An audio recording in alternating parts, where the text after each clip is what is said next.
engraçado que eu já vi. Sabe o que é mais engraçado? Você vai rever agora. Os casos reais que inspiraram JoJo's Bizarre Adventure. Todo fã de Jojo deve saber que a obra é um amontoado de coisas que o Araki consumia e pesquisava para agregar dentro de suas histórias. Nesse vídeo aqui, eu só vou trazer casos reais que inspiraram ou que foram referenciados por alguns personagens, arcos e até temporadas inteiras. E pode ficar tranquilo que o vídeo não tem nenhum spoiler que prejudique sua experiência. O máximo que pode acontecer é você ficar meio perdido caso ainda não tenha assistido ou lido alguma parte. Eu não li a parte Começando 7, de trás para frente, a parte 7 de Jojo, Steel Ball Run, é considerada por muitos a obra-prima do Araki, e o que torna ela tão imersiva é o peso histórico que ela carrega. A corrida que vemos no mangá O que é o Rohan da vida real? O Araki? Não surgiu do nada. Ela foi inspirada em um evento de 1928 que foi no mínimo insano, o Banyan Derby. Oficialmente, o nome era a primeira corrida internacional transcontinental, mas as pessoas logo apelidaram de Corrida das Joanetes. O plano era simples e assustador: atravessar os Estados Unidos inteiro a pé, da Califórnia até Nova York, assim como em Jojo. Estamos falando de mais de 5.500 quilômetros de caminho reto. Nova York, assim como em Jojo. Estamos falando de mais de 5.500 quilômetros de asfalto, terra e lama. E sobre um ser a pé e o outro ser a cavalo, calma que mais pra frente vocês vão entender essa cara. O homem por trás disso era Charles Pyle, um promotor que era puro suco do entretenimento. Eu tinha feito uma pergunta, acho que no primeiro react que eu fiz, se o bigode do Hitler era comum. Eu acho que eu fiz essa pergunta em live. Se o bigode do Hitler era comum antes dele ficar... Antes dele... Hitler. E pelo visto, sim, Charlie Chaplin, esse... Ser a pé e o outro ser a cavalo, calma que mais pra frente vocês vão entender a sacada. O homem por trás disso era... Charlie Chaplin, Charles... Porra, tem que ter o nome de Charles pra usar esse bigode, caralho. Charles Hitler... Charles Pyle, um promotor que era puro suco do entretenimento naquela época. No mangá, você conhece ele como Steven Steele, e a semelhança não é só no visual ou no nome. O Pyle real era um mestre em vender sonhos. Enquanto os corredores sofriam no sol escaldante, ele ia na frente em um ônibus de luxo que custava uma fortuna, equipado com um rádio e tudo o que havia de melhor, preparando o terreno nas cidades onde os atletas passariam para cobrar ingresso de quem quisesse ver o espetáculo. Esqueci de dar o zoom, né? A gente olha pro Steven Steele e vê aquele carisma, mas o Pyle tinha um lado bem mais questionável. Ele era quase um charlatão que enfrentou problemas financeiros graves durante a prova, deixando os corredores muitas vezes sem comida ou onde dormir. Se no mangá a Steel Ball Run tem conspirações políticas e assassinatos, na vida real a conspiração era sobreviver à fome e à falência do organizador. Dos quase 500 homens que começaram a prova, apenas 55 conseguiram chegar ao final. Imagina o nível de resistência física e mental dessas pessoas. Para atravessar os Estados Unidos de leste a oeste é até esperado isso, né? Pô, eu acho que eu desistiria também. Eles percorriam, em média, 65 quilômetros todo santo dia por quase 3 meses seguidos. Nossa. Um dos detalhes mais legais que o Araki trouxe para o mangá é a diversidade dos competidores. No Banyan Derby tinha de tudo: imigrantes, negros, indígenas, todo mundo atrás do prêmio de $25.000, que para a época era uma montanha de dinheiro. O vencedor do evento foi um jovem chamado Andy Payne. Ele correu para salvar a fazenda da família da hipoteca, o mesmo tipo de motivação nobre e emocional que o Araki dá para os seus protagonistas e aliados. Para quem ainda não está convencido pelo fato da parte 7 ser uma corrida de cavalos e não a pé, é aí que entra a genialidade do Araki em referenciar o real de forma sutil. Se você notar bem, o personagem Sandman ou Saldman é uma homenagem direta à essência original do Banyan Derby. Que eu não tenho como adicionar muito no React, que eu vou ficar bem quieto nesse React, que eu não tenho muito como adicionar. Principalmente essas coisas da parte 7, 8 e 9 que eu não li. Enquanto todos os outros jockeys estão montados... Então vai ser só um React do meu rosto mesmo, não vai ter nem eu falando direito, eu acho. em cavalos de raça, o Sandman decide atravessar o continente usando apenas as próprias pernas. A técnica de corrida dele, o foco e a resistência são um espelho do que esses atletas de 28 fizeram. É como se o Sandman fosse o verdadeiro representante de um evento histórico dentro da ficção. Além disso, a rota da corrida é praticamente a mesma. Eles cruzam os desertos do Arizona, as montanhas e as planícies, enfrentando um clima hostil. No mangá, isso serve de palco para batalhas de stand, mas na vida real, o inimigo era o próprio terreno. Teve corredor que teve que desistir porque os pés simplesmente não aguentavam mais. As joias e as bolhas eram tão grandes que o apelido de Corrida das Joanetes não era brincadeira, era uma descrição médica do estado dos caras. Outro ponto que me fez pensar muito na conexão emocional nos dois mundos é o objetivo por trás da corrida. Na vida real, o Pyle queria promover a Rota 66, que tinha acabado de ser inaugurada. Ele queria mostrar que o interior dos Estados Unidos era acessível, que o país estava conectado. Já no mangá, o objetivo do governo americano e do presidente Fanny Valentine é usar a corrida para encontrar as partes do Corpo Santo. Na história real, a corrida serviu para unificar o país através de uma estrada. No mangá, a corrida serve para unificar o país através de um poder místico que traria prosperidade eterna para a América. Peraí que eu não consegui prestar atenção nessa parte que tinha bugado aqui. Deixa eu...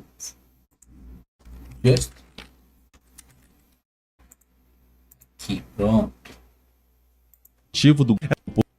Outro ponto que me fez pensar muito na conexão emocional nos dois mundos é o objetivo por trás da corrida. Na vida real, o Pyle queria promover a Rota 66, que tinha acabado de ser inaugurada. Ele queria mostrar que o interior dos Estados Unidos era acessível, que o país estava conectado. Já no mangá, o objetivo do governo americano e do presidente Fanny Valentine é usar a corrida para encontrar as partes do Corpo Santo. Na história real, a corrida serviu para unificar o país através de uma estrada. No mangá, a corrida serve para unificar o país através de um poder místico que traria prosperidade eterna para a América.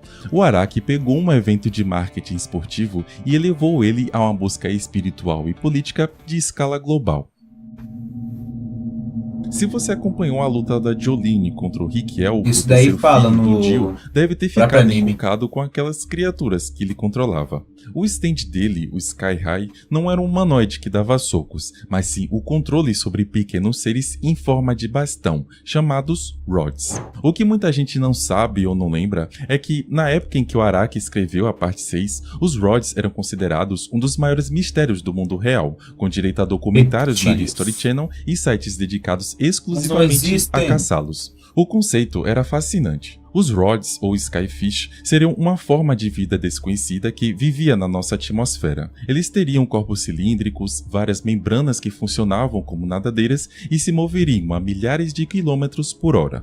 Por serem tão rápidos, eles seriam invisíveis ao olho nu, captados apenas por câmeras de vídeo. O Araki, que sempre amou uma boa teoria da conspiração ou uma bizarrice científica, mergulhou de cabeça nisso. No mangá, ele dá uma aula sobre a biologia dos Rods. Ele explica que eles se alimentam de energia térmica, e é por isso que o ataque do Rikiel é tão perigoso.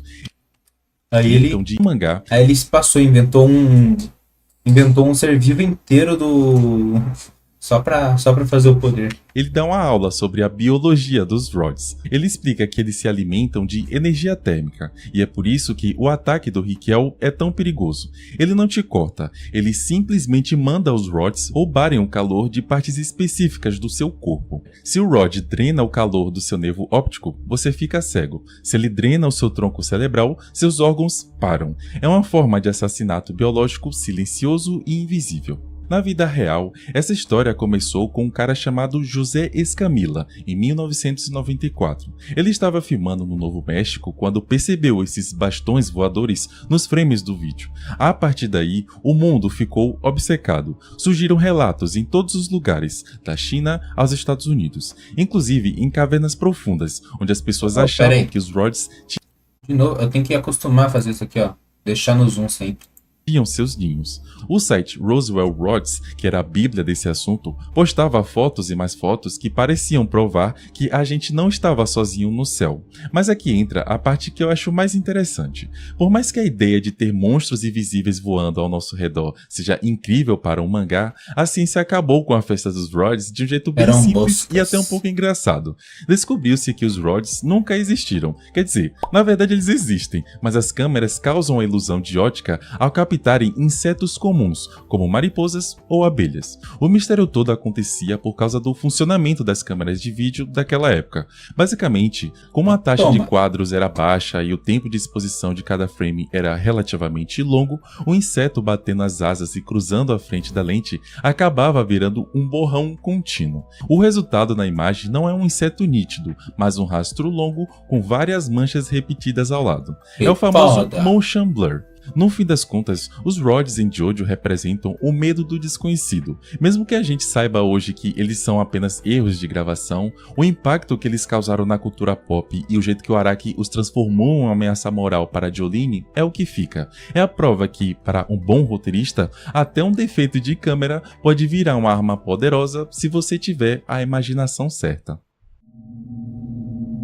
A parte 6 foi onde eu encontrei mais casos interessantes. Ah, não, tô confundindo. Esse daí é o velho da parte 6 que era o. Que era o que fez coisa no Japão? Que eu acho que eu já vi um vídeo sobre o caso real, se for. Se você assistiu ou leu Stone Ocean, deve se lembrar de um dos adversários mais bizarros da prisão, o velho Kenzou. Ele não é apenas um lutador de Feng Shui com um stand estranho. O passado dele é um dos mais sombrios de toda a obra. A história conta que ele era um líder de uma seita que convenceu dezenas de pessoas a morrerem queimadas em um ritual. E por mais terrível que pareça, isso é um reflexo direto de uma das maiores tragédias da história moderna, o massacre de Jonestown.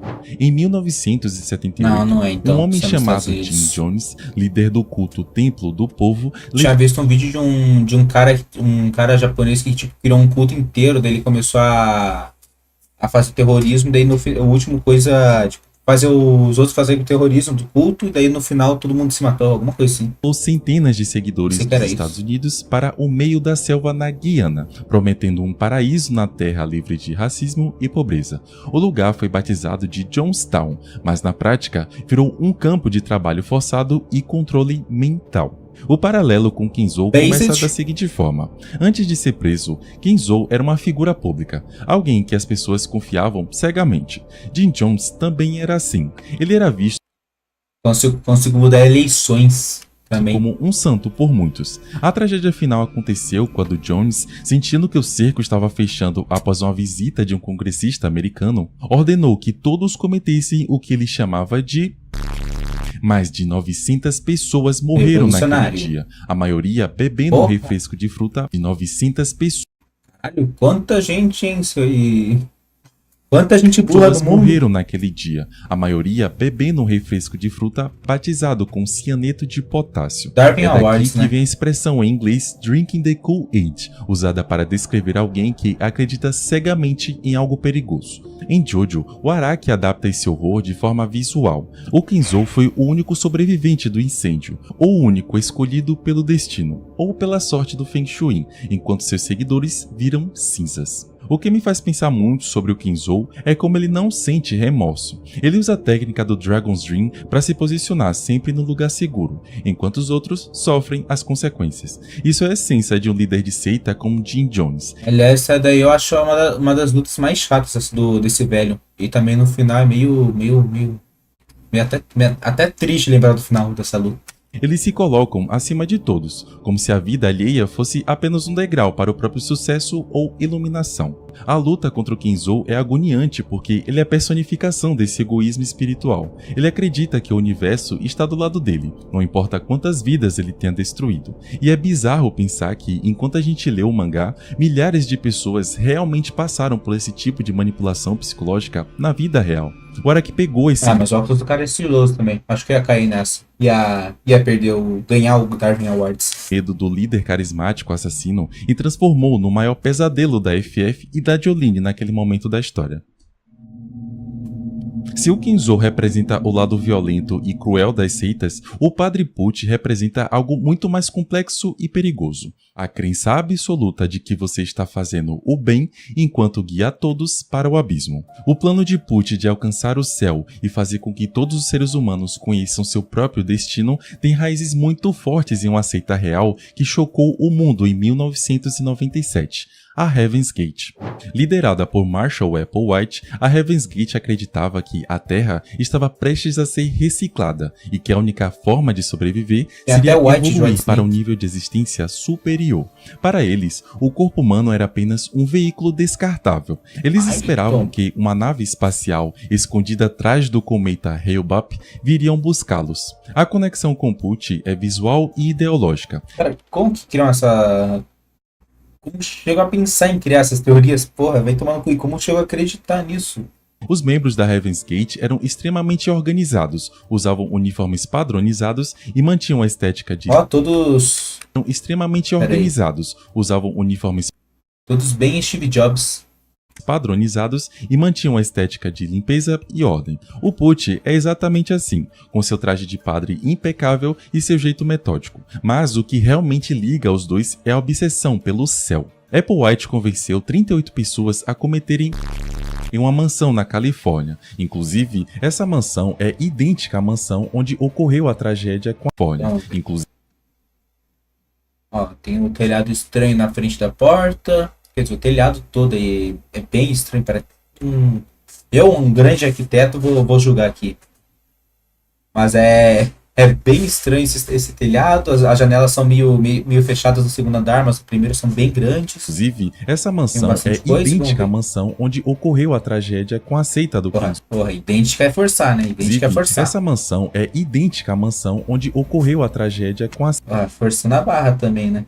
Seita do Kinzo, dando a entender que a Heaven's Gate também pode ter influenciado na lore do personagem. Os membros da seita real não viam aquilo como morte, mas como uma transição para o próximo nível. Da mesma forma que o Put não vê o Made in Heaven como uma arma de destruição, mas como um presente para a humanidade. Isso nos faz refletir sobre a questão do conhecimento do destino. A Heaven's Gate tinha um site que está no ar até hoje, inclusive, onde explicavam cada passo do plano deles. Eles queriam que o mundo soubesse a verdade. O Put quer que cada indivíduo sinta na pele o que vai acontecer no futuro para que possam aceitar a sua sorte. Essa é a grande tragédia desses movimentos. Eles pegam pessoas que estão sofrendo ou que perderam o rumo e oferecem uma resposta definitiva. O Araki usa o Put para mostrar que, às vezes, quem mais diz querer te levar para o céu é quem mais está disposto a te enterrar.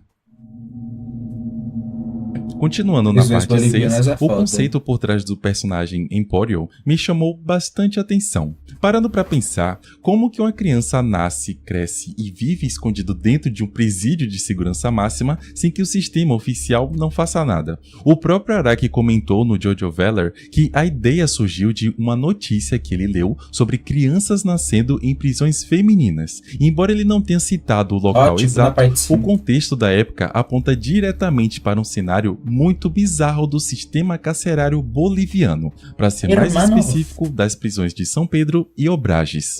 Diferente do que a gente está acostumado a ver em filmes, o sistema carcerário de La Paz nos anos 90 e 2000 operava em uma lógica quase inacreditável. Na prisão de São Pedro, por exemplo, o lugar não parece um presídio, mas sim uma mini-cidade. Lá, as celas são compradas ou alugadas pelos detentos. Sim, você não ouviu errado. Por causa disso, misturado com problemas financeiros e falta de oportunidades, surgiu uma dinâmica emocionante e ao mesmo tempo triste. As famílias dos presos, esposas e filhos... Não, é só bizarra mesmo.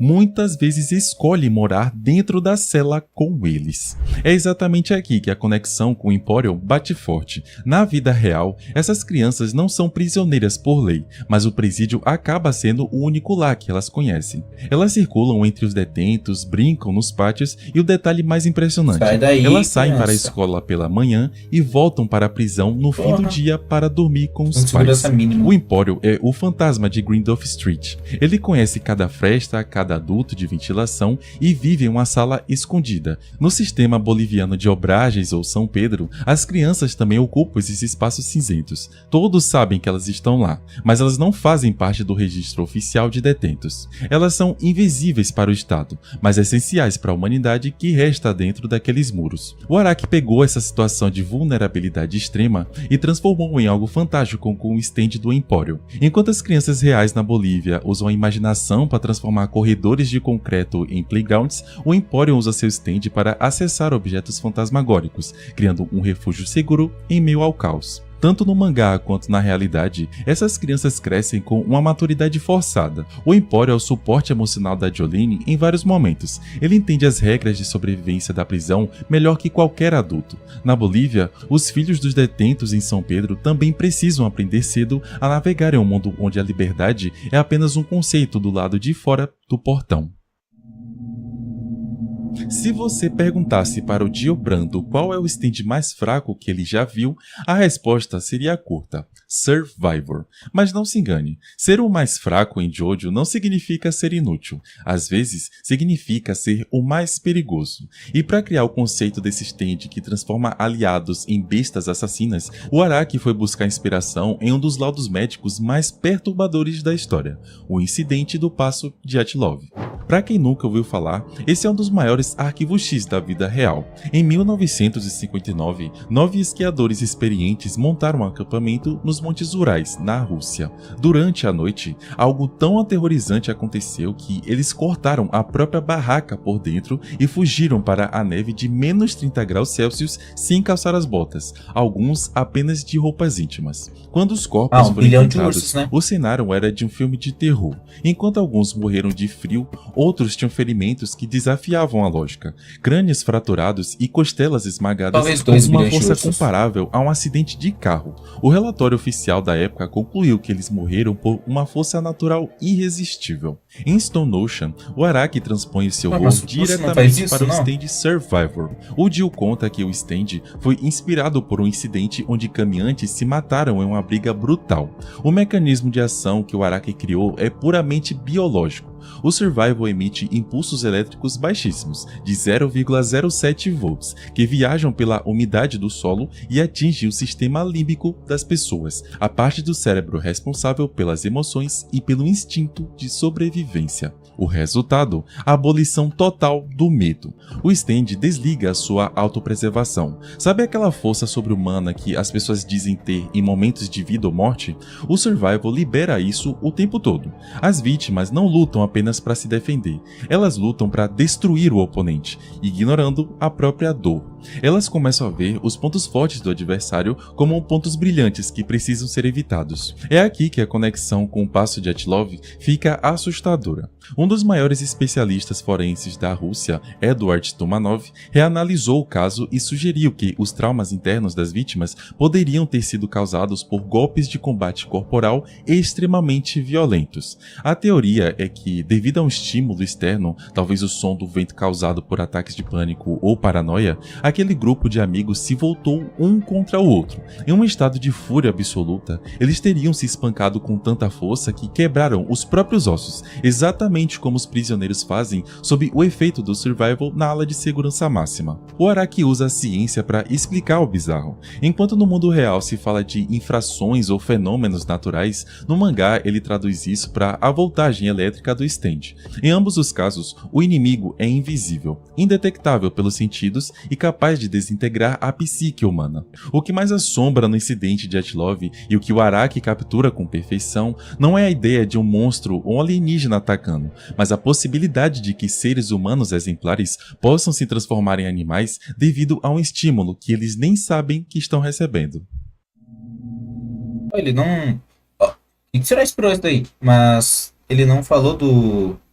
Eu lembro que em Jojo, tipo, o cara que usava o Survivor, ele também ficava numa tipo, cabana na neve, daí ele usou o Survivor pela primeira vez, tipo, na neve e fez as pessoas lutar, não?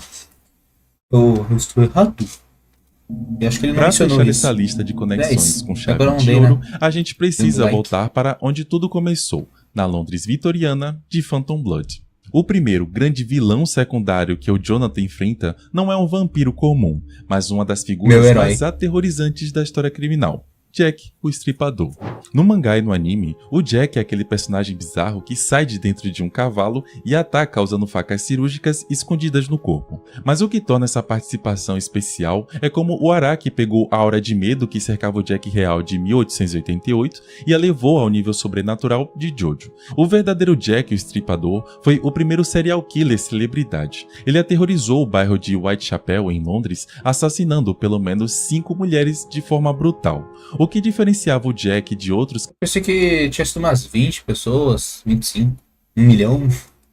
criminosos da época era a precisão. Os laudos médicos indicavam que quem quer que estivesse fazendo aquilo tinha um conhecimento profundo de anatomia. Ele removia os órgãos com cortes limpos, algo que só um açougueiro experiente ou mais provavelmente um cirurgião saberia fazer. E é aqui que o Araki faz a primeira ponte genial. No universo de Jojo, o Jack é transformado em um zumbi por Dio Brando, mas ele mantém essa habilidade com as mãos. Ele não é apenas um monstro que morde, ele é o mestre das lâminas. O Araki usa essa precisão cirúrgica histórica para criar um estilo de luta Disso não onde o sabia. Jack arremessa facas com uma trajetória Não perfeita, parece ser muito. quase como se estivesse operando o corpo do Jonathan à distância. Mas a conexão emocional e o pulo do gato do roteiro estão no mistério da identidade. Até hoje, ninguém sabe quem foi o Jack real. Houve centenas de suspeitos, de sapateiros a membros da família real britânica, e essa ausência de um rosto real permitiu que o Jack se tornasse um bicho-papão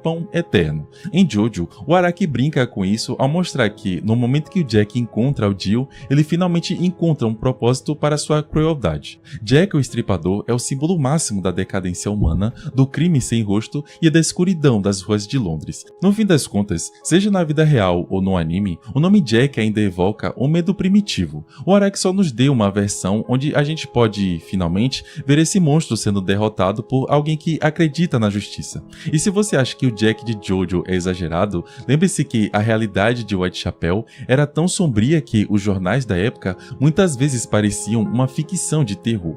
O Araki só colocou as cores e a época muitas vezes parecia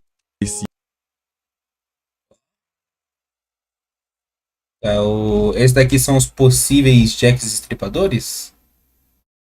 uma ficção de terror. O Araki só colocou as cores e as facas saindo do corpo que a lenda já carregava há mais de 100 anos. Muito obrigado por assistir, eu vou ficando por aqui. De nada. Eu sou o Danuki. Gostei do vídeo, bom vídeo. A live vai terminando por aqui, né, Godzilla?